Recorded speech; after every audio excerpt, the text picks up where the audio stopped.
big stick ideology, big stick diplomacy, or big stick policy refers to U.S. President Theodore Roosevelt's foreign policy. Speak softly, and carry a big stick. Roosevelt described his style of foreign policy as the exercise of intelligent forethought and of decisive action sufficiently far in advance of any likely crisis. The idea of negotiating peacefully, simultaneously threatening with the big stick, or the military, ties in heavily with the idea of realpolitik, which implies a pursuit of political power that resembles Machiavellian ideals. Compare to the term gunboat diplomacy, as used in international politics by imperial powers. Background: the first recorded use of the phrase occurs in a private letter from Roosevelt to Henry L. Sprague, dated January 26, 1900.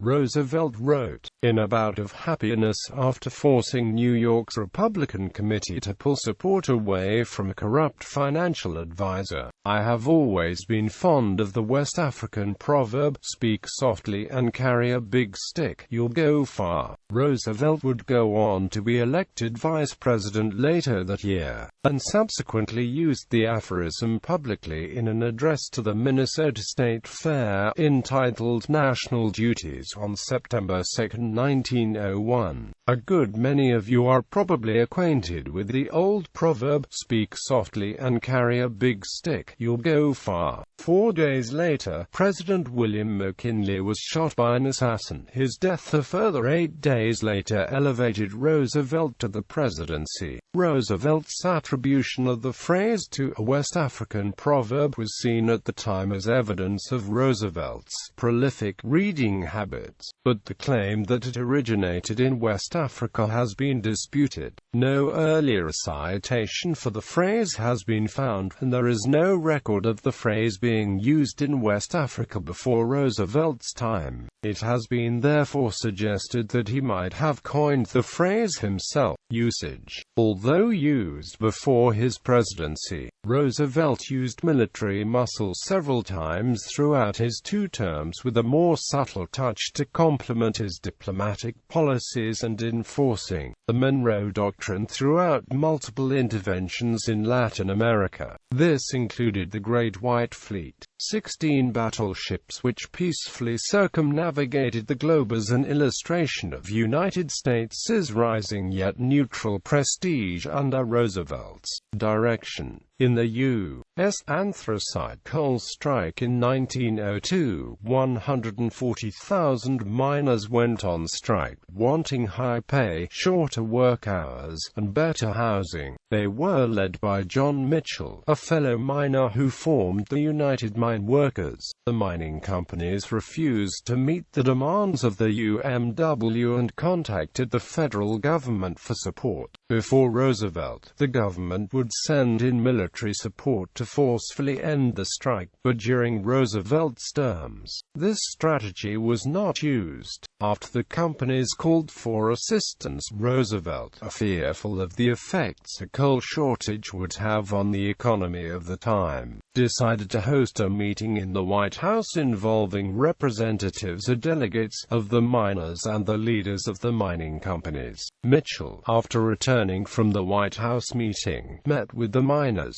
and drew a consensus. The miners decided not to submit to political pressure and continue on with the strike. Roosevelt then decided to bring in the military, but instead of forcefully ending the strike and restoring power to the mining companies, he would use the military to run the mines in the public interest. The mining companies, upset that they were no longer directly making a profit, then accepted the demands of the UMW. This policy was later referred to as the Square Deal.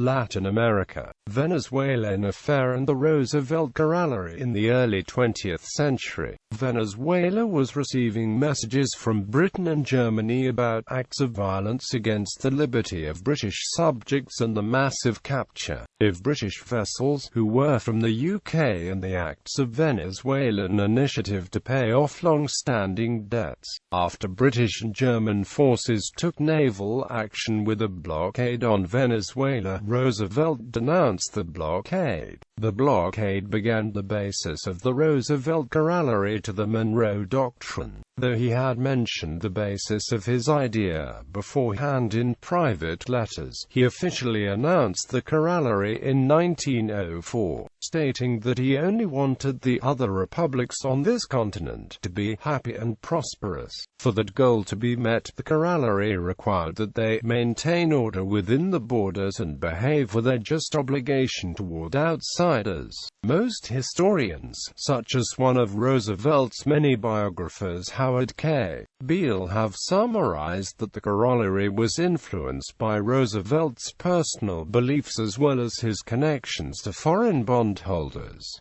The U.S. public was very tense during the two-month blockade, and Roosevelt requested that Britain and Germany pull out their forces from the area. During the requests for the blockade's end, Roosevelt stationed naval forces in Cuba to ensure the respect of Monroe Doctrine and the compliance of the parties in question. The doctrine was never ratified by the Senate or brought up for a vote to the American public. Roosevelt's declaration was the first of many presidential decrees in the 20th century that were never ratified.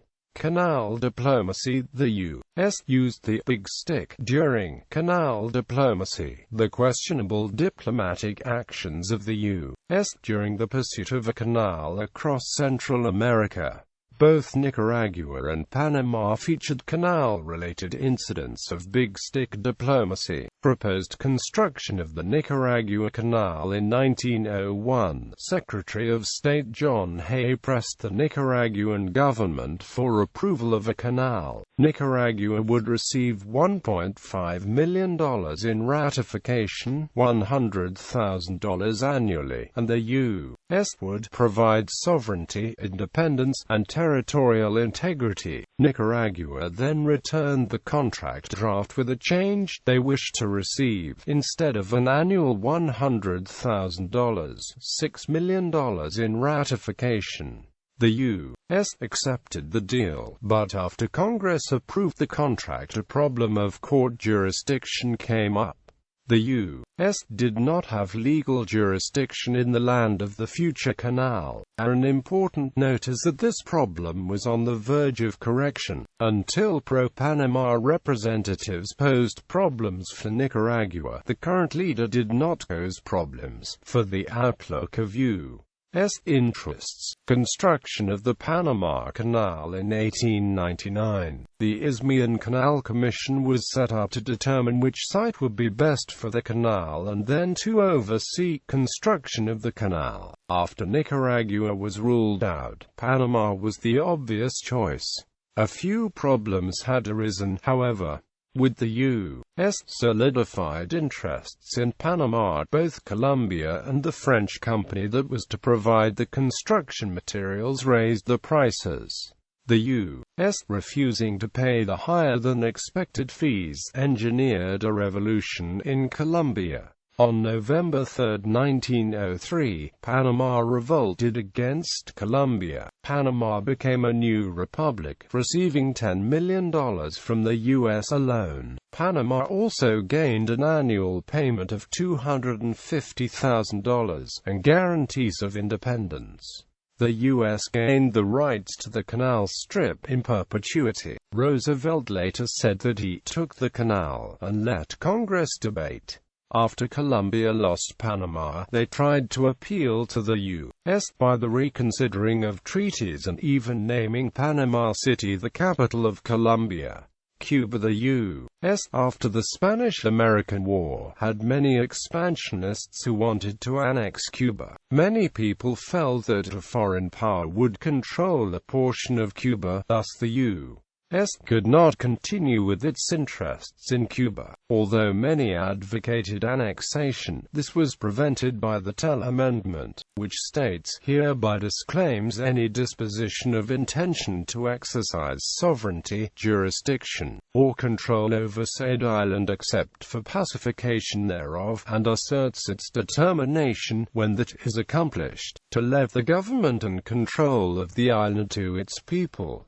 Quote, When summarized, this could mean that the U.S. would not interfere with Cuba and its peoples. The expansionists argued, though, that the Platt Amendment was created ignorant of actual conditions, and that this released the U.S. from its obligation.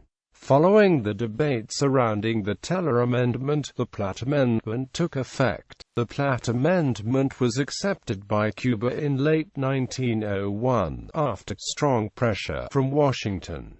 The Platt Amendment, summarized by Thomas A. Bailey in Diplomatic History of the American People, Cuba was not to make decisions impairing her independence or to permit a foreign power to secure lodgment in control over the island. Cuba pledged herself not to incur an indebtedness beyond her means. The United States was at liberty to intervene for the purpose of preserving order and maintaining Cuban independence. Cuba would agree to an American-sponsored sanitation program. Cuba would agree to sell or lease to the United States sites for naval coaling stations.